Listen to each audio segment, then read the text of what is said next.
it went up 600% just because of the mania. You know, everybody's neighbor is doing it, and so they're missing the boat, and more people pile on till the last person buys it. It was never my thinking that made the money; it was my sitting. And so, in this one concise sentence, he gets down this concept that the way real money is made in the market is by staying with a position that's good for the long term. Hello, everybody. This is Anthony for Investors Underground, and welcome to episode 1 of The Trader's Journey. In this episode, I wanted to kick things off by speaking with someone who's played a role in each of our trading lives, either directly or indirectly. He's a trader and author of the trading classic series Market Wizards. I'll be speaking with none other than Jack Schwager. Jack first got his start as a book author in 1984 with the release of A Complete Guide to the Futures Markets. But in 1989, Jack caught the attention of traders and investors everywhere with the release of Market Wizards, which offered unprecedented access to the minds and strategies of successful traders. That book was followed up in 1992 with the new Market Wizards, again in 2001 with Stock Market Wizards, Hedge Fund Market Wizards in 2012, and in 2020 he released Unknown Market Wizards, the best traders you've never heard of. An update to that book, released in November of 2023, includes an update of all the interviews and an exclusive interview with Jack Schwager. Jack has also written about the market in his 2013 book, Market Sense and Nonsense. Today, I'll get a chance to talk to Jack about all of those books that he's written, his overall views on the markets, lessons he's learned from top traders, and so much more. Hello, Jack. Thank you for being here and taking the time to speak with me today. Sure. Thanks for the intro. Jack, I know you've asked a lot of successful traders about their lives and how they got started, and that's exactly where I wanted to speak with you and start. So how did you first get interested in the stock market, and what was sort of the allure to trading or investing for you in the markets? My interest in whole entry was accidental and sort of a demonstration that so much of our lives are really a product of luck, fate, whatever you want to call it, aside of our skills or lack of skills. And success, I think, is really a combination. You do have to have some fortune as well. So in my case, I had no real interest in markets, growing up per se, none particular. And I graduated with an economics degree and was just looking for a job. And it so happened that the job I landed in was a market analyst for commodities. That's really futures is a better name for it, but then it was called commodities. And so I was hired as an analyst, and that gave me an intro to markets via futures. And really, futures was my main career. And then over time, eventually also, as I started writing the other books, began getting exposed and involved with stocks as well. Because a lot of traders I interviewed, probably the majority were stock traders rather than futures traders. But that's how I got into the business. Was it anything particular about the futures market that sort of kept your interest, or did you sort of branch out into stocks and other types of markets? No, I particularly like futures because via futures, you really have the entire world. I mean, especially as when I got into the business, it was mainly literally commodities. But in the late 70s and then early 80s, more and more broad markets were introduced. So you had the introduction of stock index futures, currency futures, interest rate futures. And in fact, those sectors now, which are the financial sector, are probably 2/3 or more of all trading. The old commodities is more of a minor thing. But through futures, you really have exposure to all markets. And I like that. I like the fact that futures is really symmetrical in that stocks, everybody's long, not everybody, but the vast majority of traders or investors are long, and you have a small short contingent. but it's by no means balanced, of course. And there's a reason for that. Stocks, you basically have a secular uptrend over time, and you have the open-ended risk of being short. But in futures, there's really no bias between being long and short. And by definition, there's always an equal number of longs and shorts. So I like that aspect of you not have to, it wasn't a matter of just deciding what to be in, but what direction to be in, long or short. What attracted you to the markets? Was it this idea of making money? Was it the intellectual pursuit of it all? Was it both? None of those things? What was it? No, I mean, I like the aspect that there's no definition of, no cookbook definition of what to do. So I always wanted a job which was variable, wasn't doing the same thing over and over. And being in the markets by definition, it's not, it's always different. Markets are always changing. And I like the fact that you have to find your own way. You have to do your own analysis. So that aspect of it is what I found intriguing. Did you have any eye-opening realizations at the start of your trading that maybe you didn't know until you sort of got more in tune with what the market's actually doing? I don't know if I'm eye opening, but just that it wasn't you couldn't just do something and develop something and it would just be static forever. Nor could you be sure anything's going to be right. You're going to be wrong a lot, and it's a difficult puzzle. And I guess just maybe eye opening is that it's not easy. It's a difficult thing to get it right, and trading is even more. Getting the direction right is one thing. Trading successfully is a measure more difficult. How would you define sort of your trading style, and how has that maybe changed over the years? First, I should say I don't consider myself a trader. Predominantly, it's always been an adjunct. In fact, my first job, we weren't even supposed to allow to trade, although I did trade. And the story of that is in the first chapter of Market Wizards. Having said that, my own approach changed completely over years. So I came into it with a graduate degree in economics and therefore automatically biased to fundamentals and dismissive of technicals, as being just some, nonsense or whatever, just a natural bias view. And sort of over time, and we can go into it if you want, but I found for me, fundamentals actually didn't work and technicals or chart analysis worked much better. And it really has to do, in my case, it had more to do with the fact that once I learned that risk management was the essential element to trading, technical analysis really goes very well with risk management because for most approaches in technical analysis, if the market goes against you, it violates the reason you're in the trade to begin with. So it's easy to be consistent with money management and your initial trading opinion. But in fundamental analysis, if you say, we'll take a stock example, say, hey, this stock is underpriced at $50. It should be 100. And nothing changes fundamentally, and the stock goes down to 40. Well, then it's an even better buy. You should buy more. And if it goes to 30, you should buy even more. So in a fundamental approach, the more it goes against you, barring there's a visible change in fundamentals, the more it goes against you, the more the logic is you should buy even more. So it's the exact antithesis of risk management. So that's why I think fundamental analysis is difficult to combine with risk management, but I by no means mean to say that fundamental analysis isn't valid or isn't a successful approach for those who it works for. But for me, it didn't work.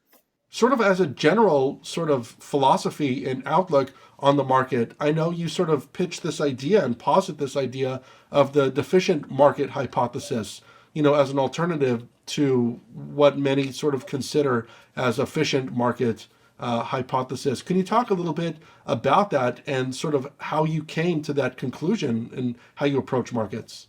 Sure, I came to the conclusion through experience, but the idea of the efficient market hypothesis, simplify it and to just paraphrase it, is basically the market's always right. Everything's always priced into the market, and therefore you really can't get ahead because anytime anything changes, it gets priced in the market. And I think any person who's has open eyes and is involved in markets will see there's many situations where the price is not right.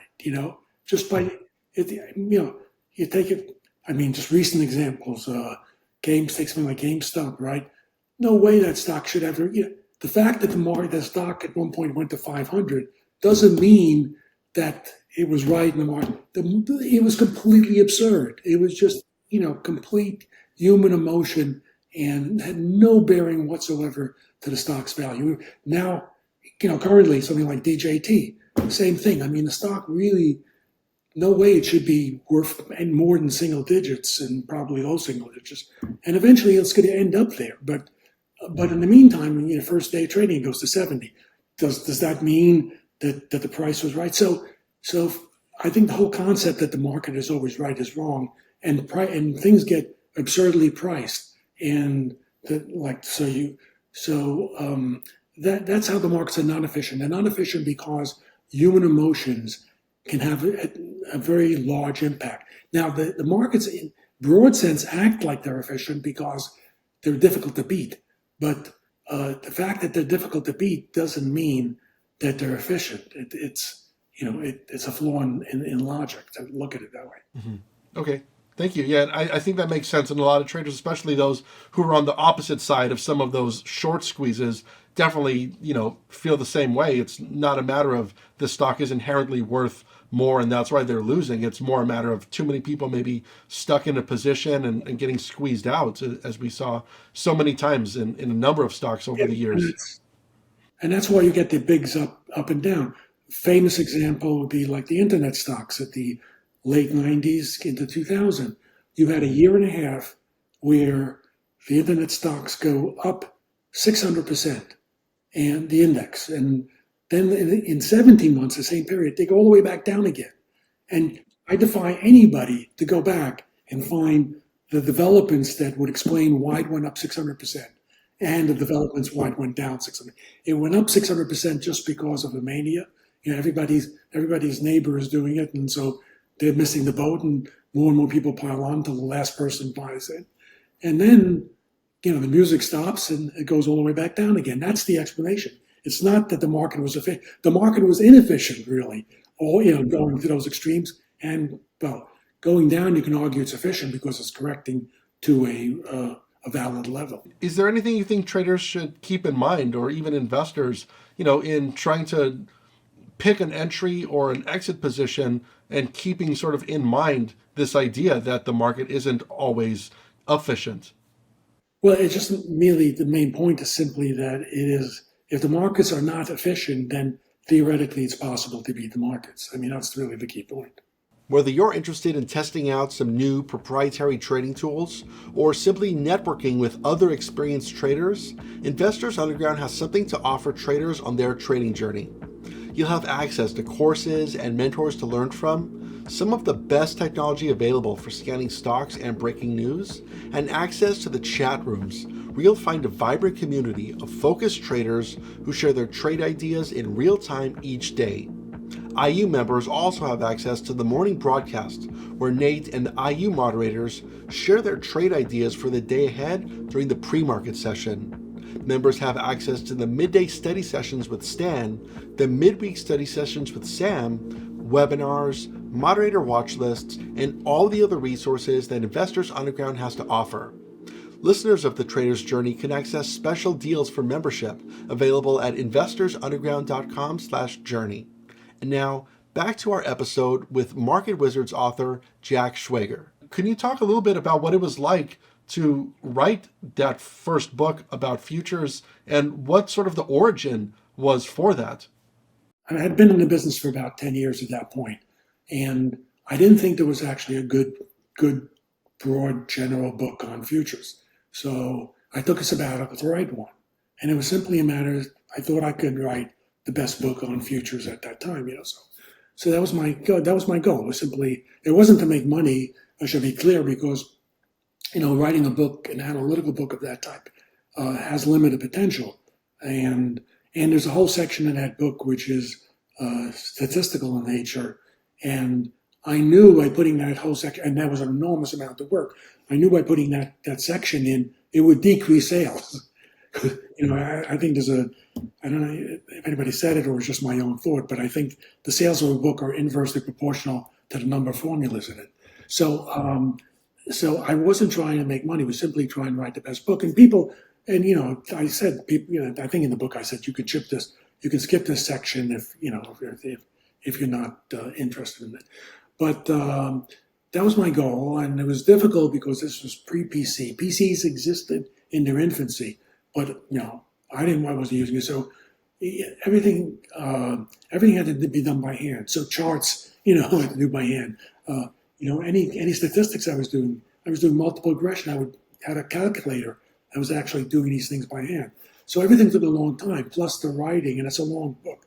It's like almost 800 pages. And so it took a tremendous amount of work because it was all manual. I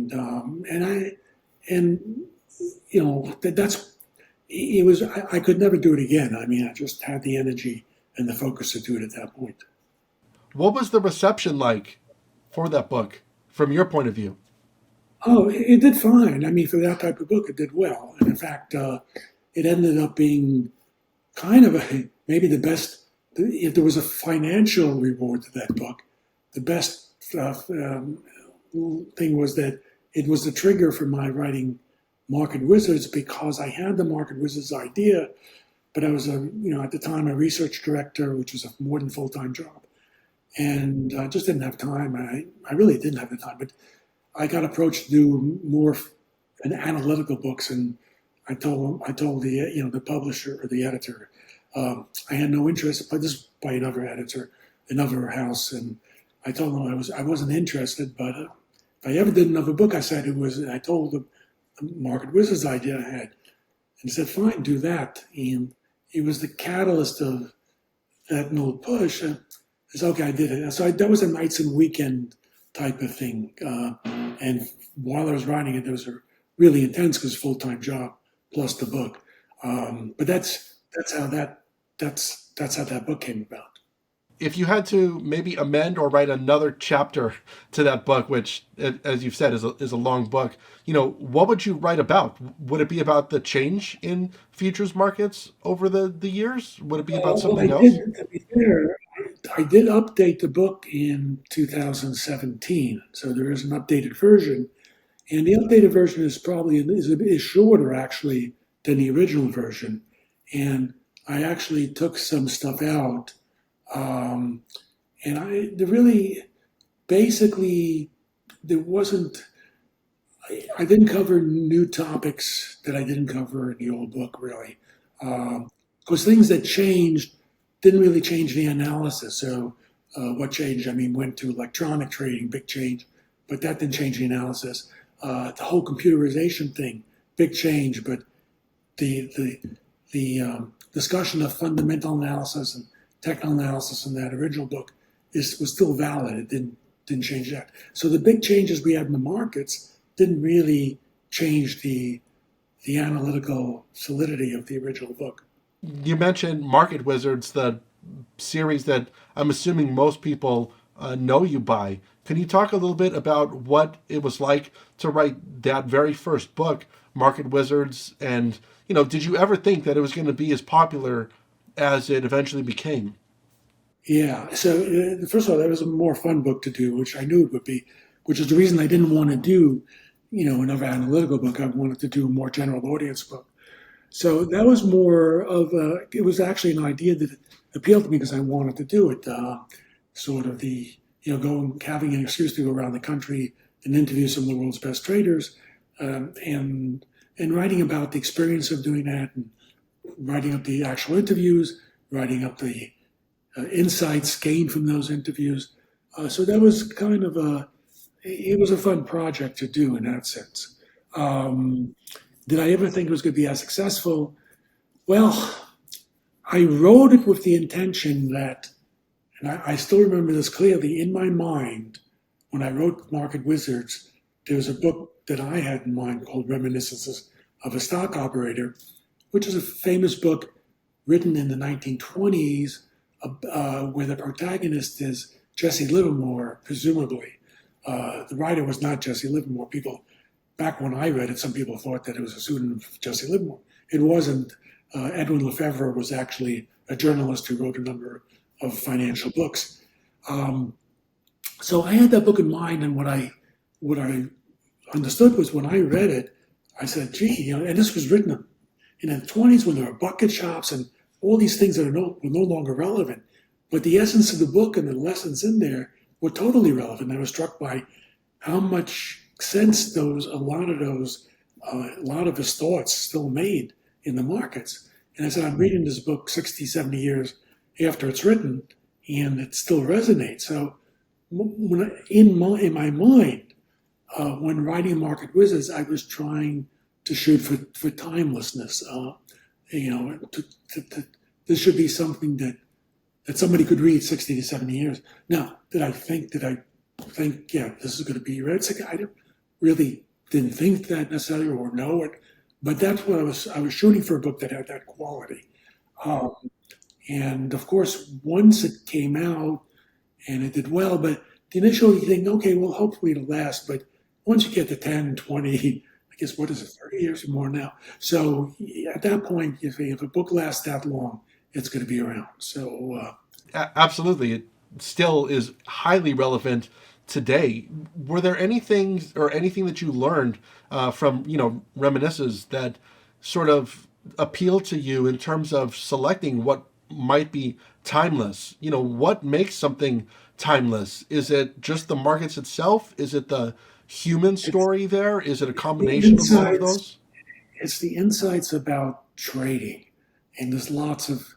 I read the book quite a while ago. I should say also on the 75th anniversary, I wrote the preface for the. I was asked to write the preface for the 75th edition, and I went back and did some research and actually spoke to the Edwin Lefebvre's grandson, who was in his 80s at the time. But anyway, so there was things like he's talking about some positions he had, and he talks about how he had one position.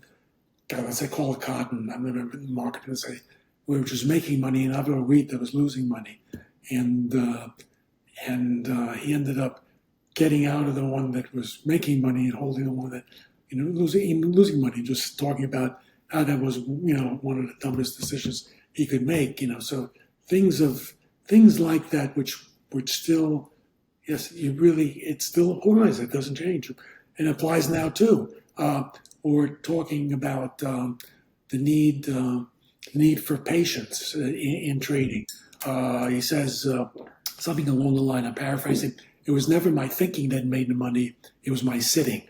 And so, in this one concise sentence, he gets down this concept that the way real money is made in the market is by staying with a position that's good for the long term, or to allow it to fruition. So there's a lot, tons of insights like that.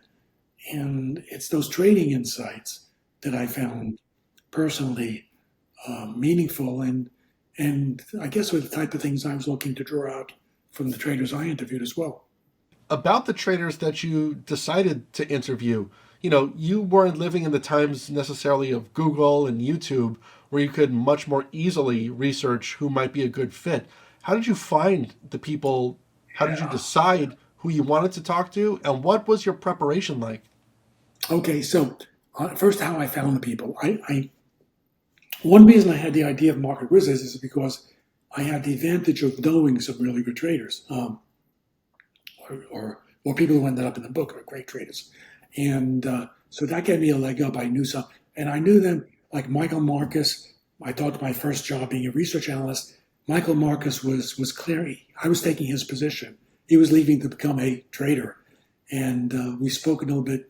My first day when I came in, he was leaving, and then we kept in touch while he was in New York. We had lunch, every number of weeks, and so I knew him personally, and then I knew through him, Michael Marcus hired Bruce Governor of Caxton, and so I knew Bruce directly from Michael, and other traders, a couple other traders the same way. And then how did I find some other traders? Just by word of mouth, I guess, for most of the other traders. And from the traders I interviewed, I asked them who they knew who I should talk to.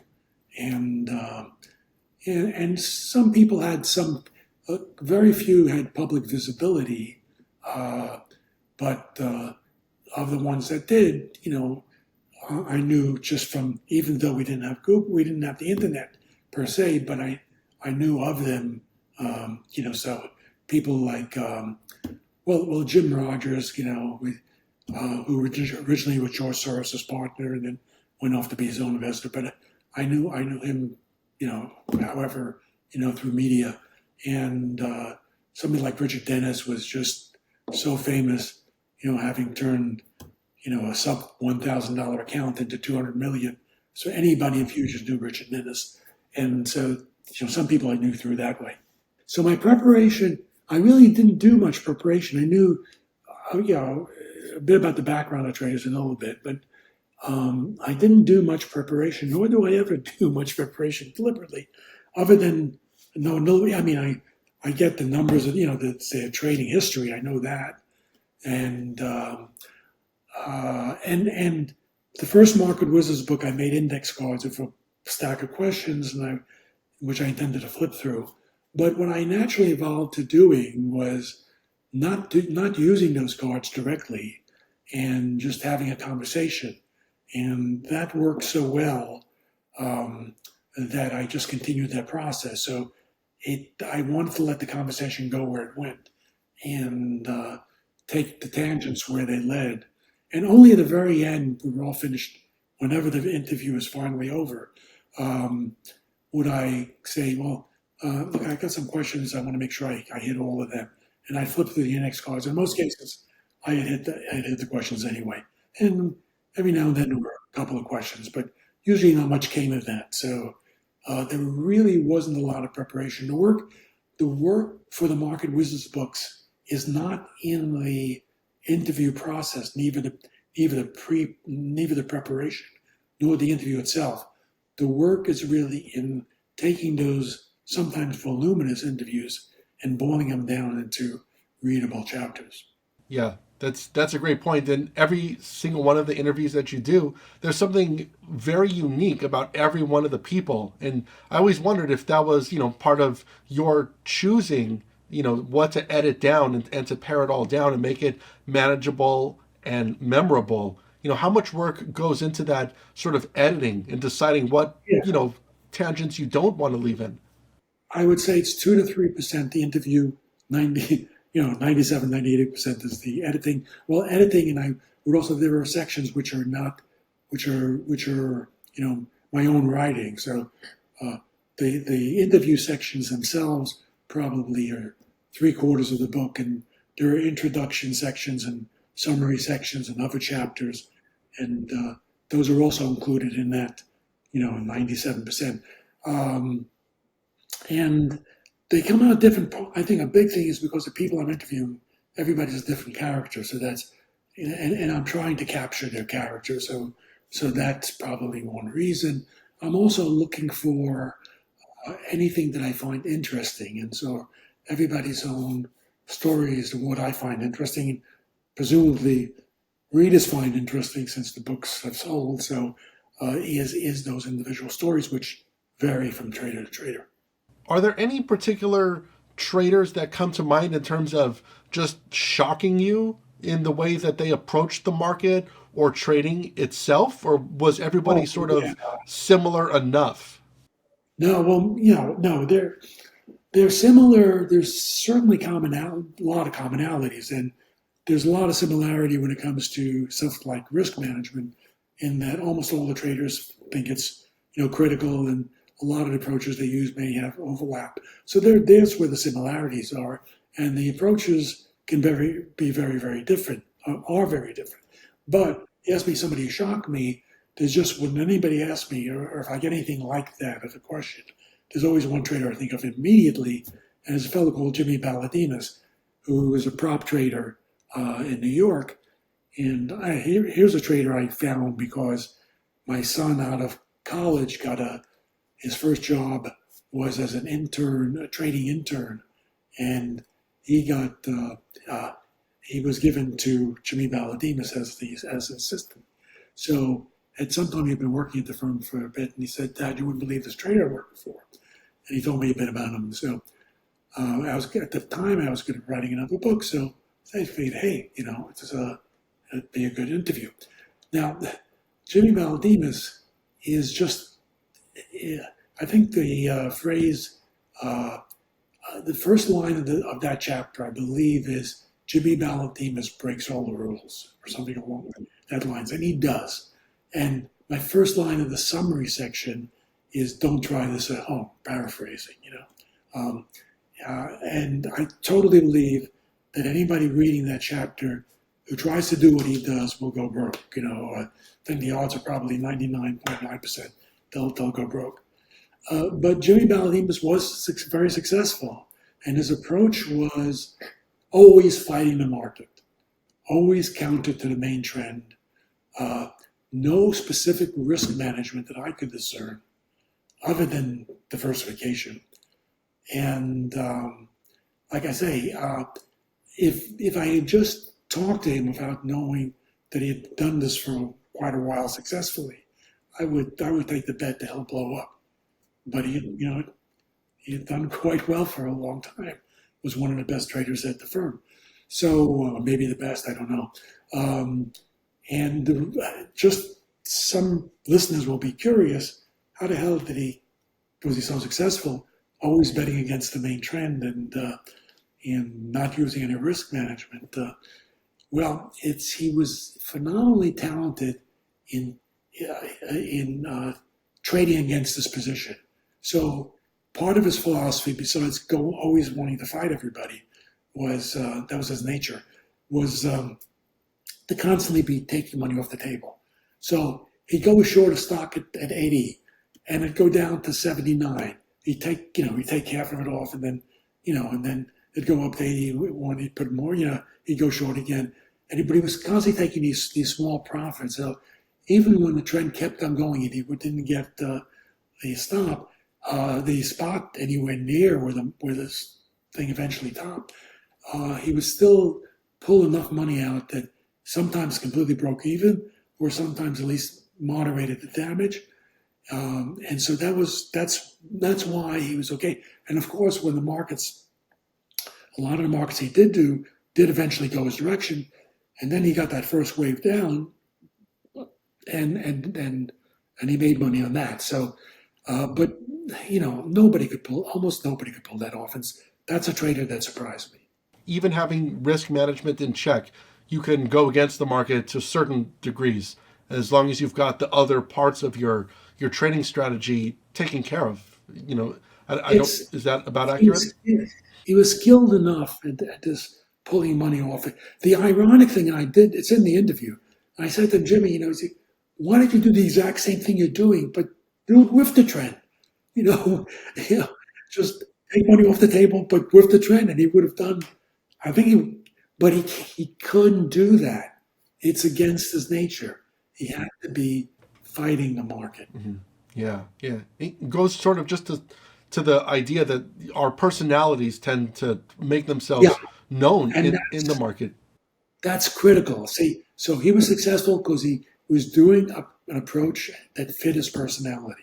And what I was suggesting to him was perfectly logical. It made total sense, but it wouldn't have worked because it didn't fit his personality. And that's a really important point. It's one of the key things to be successful in the markets is to find an approach that fits your personality. Mm-hmm. That's why you can't just learn it off somebody else. Yeah, great point. To be able to be individual enough to know what works for you, who you are, and to follow that instead of trying to follow someone else's strategy. Exactly. Michael Marcus had a line. He said, you can take two great traders and put them together, and you'll get the worst of each. It's the idea of listening to it. And he was thinking of, he didn't say it, but I knew he was talking about himself and Governor, two great traders. But his point was each one of them had to do what was right for them. And he said, basically, you have to follow your own light, which is a good line. It's good advice. In terms of risk management, just on that topic, which is a huge one that we could probably do a whole episode on, I'm sure. But on risk management, was there anybody's risk management that you think was just very comprehensive and you think sort of like best in class? Or was everybody's risk management at that level, you just had to be, top of your game? Actually, risk management is one of those things that people feel is much more complicated than it really is. There've been books written about risk management, entire books, but the fact is you can get 99% of risk management on one page, down to one page, and you can probably get most of it down to one paragraph. And in fact, you can get a good deal of it with just one sentence. And I think of one of Bruce Kovner's line. He said, I always know where I'm going to get out before I get in. And that one, if you follow that, and I do, by the way, I do. If I put on a trade, a trade is accompanied by a stop all the time. So I decide where I'm going to be out. It's part of the deciding whether to go into a trade is where is the trade going to get stopped out if I'm wrong. So it's part of the same. It's integral. They're connected. So, but if you do that, you've achieved a great amount, the vast portion of risk management because before you go in, you've already determined the maximum risk you're going to take, barring the market gapping. Let's say if you're going through earnings reports, the market gap. But if you avoid situations where you can have large gaps, that pretty much defines the maximum risk of what you're losing every trade. So that's a key essential part, and it's not difficult. The other idea, as I said, like what Peter Grant does, or a lot of other traders mentioned, Larry Hite in the first book saying about never risking more than 1%, similar idea. If you do that, if each trade is limited in the amount you're risking, the covenant line is how you can do that, and the idea at its core is you don't risk more than a small percent, and that allows you to be wrong a lot of times and still be in the game. And then not having a lot of positions on that are all similar, because then your risk is greater than you're allowing. I mean, if you have a bunch of oil stocks on, well, they're all going to go up or down together, right? So that type of thing. So you have to allow for that. There's some other nuances, but those simple ideas really capture most of risk management. Risk management, you could boil it down. I think in reality, actually, the practice of keeping a risk management, why is it so hard, you think, for people to do? Because it fights human emotions and our internal instincts as humans. So think about it. Risk management basically means that you're going to get out of the loss. People don't like getting out of the loss because it means they're admitting they're wrong, and it's eviscerating any possibility or any hope of things coming back. So as long as people stay in a position, they can always say, well, maybe it'll bounce back, or maybe tomorrow, or maybe this is the bottom, or they can keep on rationalizing all the way down. So that's the main reason why people fail to do it, is because it's admitting that they're wrong, which is counter to human nature and human ego. And it's also wiping out any hope of recovery, which again, is part of human nature. Yeah. And were there any particular unique strategies or ways of thinking that the market wizards that you've interviewed counteracted that human emotion? Was there anything unique that they were doing that you've found, besides just, maybe, I get out of the position? Was there anything in particular that you found that they were doing? Did they have sort of a way to think about maybe celebrating, this might be a strong word, but their losses, but being able to walk away from a loss in a way that just the average trader couldn't? Yeah, so I think part of that is internal. I remember in part of the character. So I remember Paul Tudor Jones talking about his mentor, which is Eli Tullis, was a cotton trader, I believe it was Eli Tullis. And he tells a story about where Tullis had lost a lot of money, had a horrible day, lost a lot of money, had some visitors. And he was as pleasant as could be, and you couldn't know anything was wrong, and it's like, and he told that story with admiration that this is an ideal, this is the way you should be.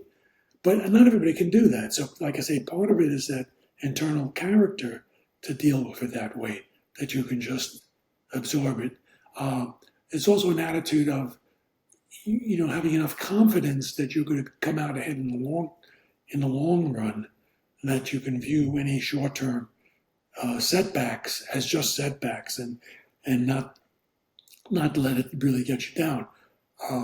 So it's not something that a lot of people can do. I don't think I'm good at that myself, but you can force yourself into it by putting in by following Covenant's, what I call Covenant's dictum, sort of deciding where you get out before you get in. So even if you don't have the emotional makeup to do it, you've kind of pre-forced that unless you go in and cancel your stop order, which some people do, and that's a particular failure of risk management. And I wanted to talk a little bit about resilience, because there have been a number of the interviews that I read where, a trader may have stopped trading so much, or they say that they lost a huge amount of their account and they kind of step away for a little bit. Could you talk a little bit about what you found in terms of the market wizards being resilient and continuing to either push on, even though they might, take a step back, but still going? Can you talk a little bit about what you've found in terms of that sort of characteristic in those successful traders? So for resilience is really is a critical character trait that for a lot of these people, and nobody probably illustrates it better than Michael Marcus, where in that chapter I kind of go through, like, he blew up multiple times and in horrendous ways, and just still kept on going. So, when I draw two conclusions out of that, one being that preliminary failure is not necessarily indication that you'll be a long-term failure, and secondly, that this confidence to keep on going, this ability to keep on going, is essential to eventually succeed. And that's true of a lot of people, probably not only in trading, but in lots of endeavors where there were initial failures and then ultimate success. So resilience is an important trait. One of the things I've been wanting to ask you, Jack, is whether there have been any interviews, particularly of the good informational kind, that after you had the interview, you were asked to not publish it. I don't need any names, but were there any? Do you think it was for the best that the general world didn't get to hear that interview, or were there any of those interviews that you think should have been published because they were great? Again, don't need names, but Yeah. There were a couple of interviews where that happened, and I should explain that part of my process is I tell the traders I interview, I will send you the final draft, before it's published, and if there's anything that's wrong, you can have a chance to correct it. If there's anything you disagree with, you can suggest how to change, and as long as we'll come to some sort of thing that we're both comfortable with, or else leave it out, or whatever. So I do that so they're going to be less inhibited, because it's a difficult thing. A lot of these people don't manage money and have no reason to be doing an interview, really. There's different motives, but whatever. So I don't want them to be self-censoring, or I want to limit that as much as possible. So I and sometimes people even ask me to sign a one-page contract saying that I'll do this, and that's happened too.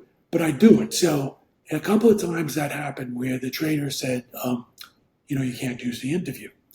And there's one case, I'll give you one example. It was a trader who, the interview was very, very eclectic. So he got into different things like Zen in trading, dreams in trading, a lot of these little offbeat topics.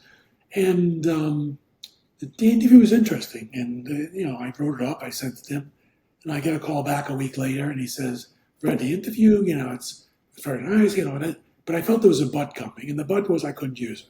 So why couldn't I use it? Well, this fellow was a currency trader, and he decided to also go into being advising corporations on hedging currencies. And he had hired a business manager. The business manager read my interview, saw all this stuff of dreams and trading and Zen and trading or whatever. That was not the corporate image. He said, no way. And the trader said, no way. So I said, hey, just let me use just this one piece here which I really think is so good. Just let me just use this one page or two, and I'll call you Trader X. And he agreed, and it's in the, I think, second Market Wizards book, New Market Wizards. And it goes something like this. He said, "Do you ever read Zen and the Art of Archery?" And I say, semi-facetiously, well, I'm afraid I missed that one. And he said, no, I'm being very, very serious.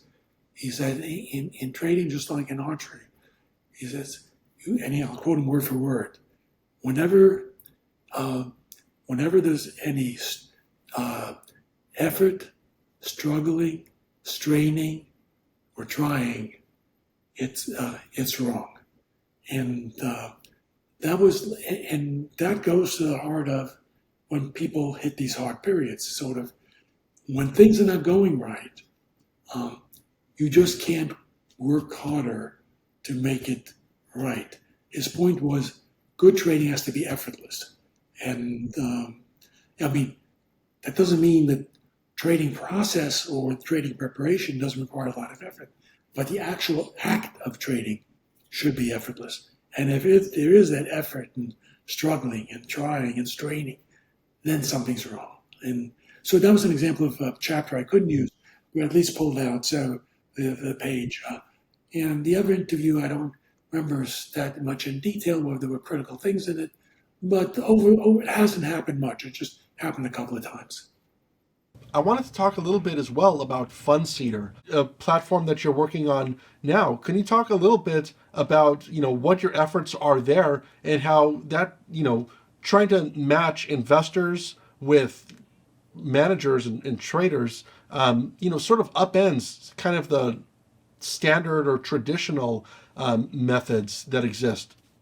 Sure. The concept of FundSeeder, I should say, it was my idea. It was the CEO, Emmanuel Bellari, who asked me, told me the idea and wanted me to join him.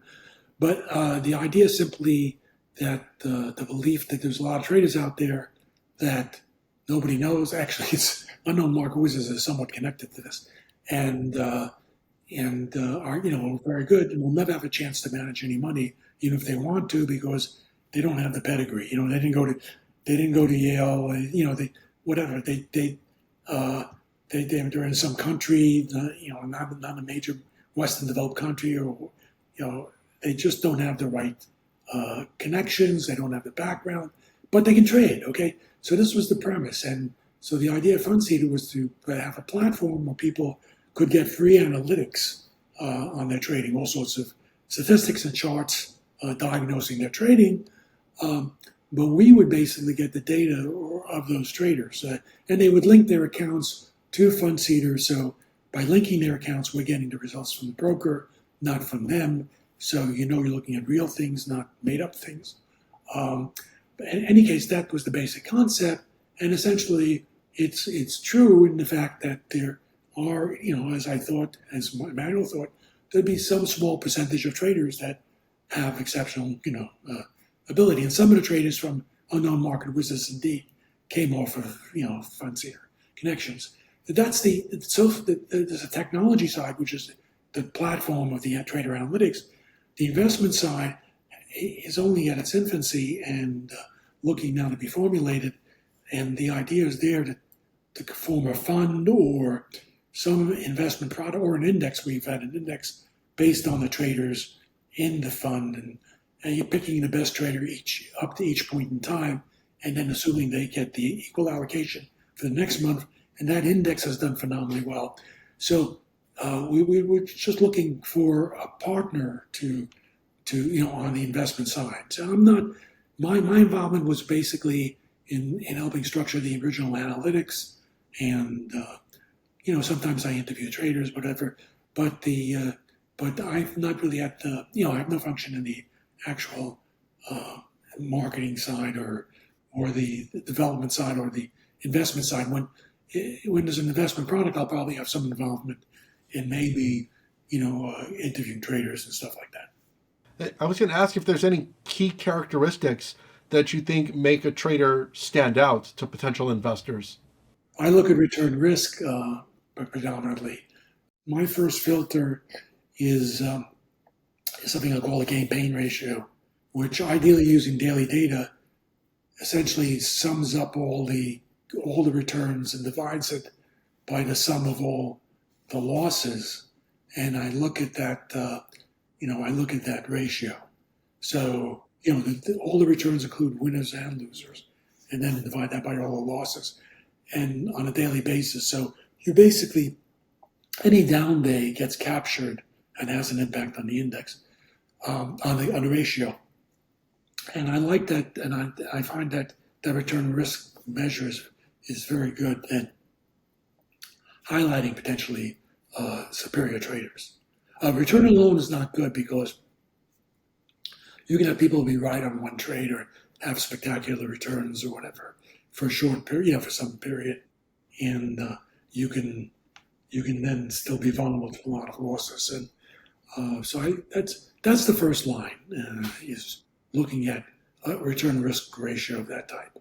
If it's okay, I'd love to go through sort of a lightning round set of questions, kind of quick questions and pretty quick answers. Is that okay? Yeah, sure. I'll try to give short answers. Great. What would you say is the most important characteristic, or maybe top three, that traders should be developing if they want to stay successful over a long period? Okay, so risk management, I said, and I have to repeat it because it's got to be in the top three. Discipline and flexibility, the ability to change your mind when you're wrong quickly. What parting advice would you give to readers who've read every book, every interview, in terms of taking their trading to the next level? Got to define your own style and to believe there's an edge and marry it to risk management. And also, I would add one more thing here, particularly for early on traders. You start with money. I would always start with a small amount of money and decide how much of the account you're willing to lose before you stop trading. And let's say you start with $30,000 and you say, if I lose a third of it, 10,000, I stop trading. Fine, that's good. So if you do lose 10,000, you've lost 10,000, not the end of the world, but you go back to the drawing boards, come back, and you can try it again. And you can have lots of shots at that. So that's like a really important thing that I think that traders should do is decide where they're going to stop trading if it starts going against them so they have a chance to come back again. What advice would you give to traders who are doing exceptionally well in 2024? Traders doing exceptionally well in any time is always watch out. But my own experience is my worst losses have always come after doing well.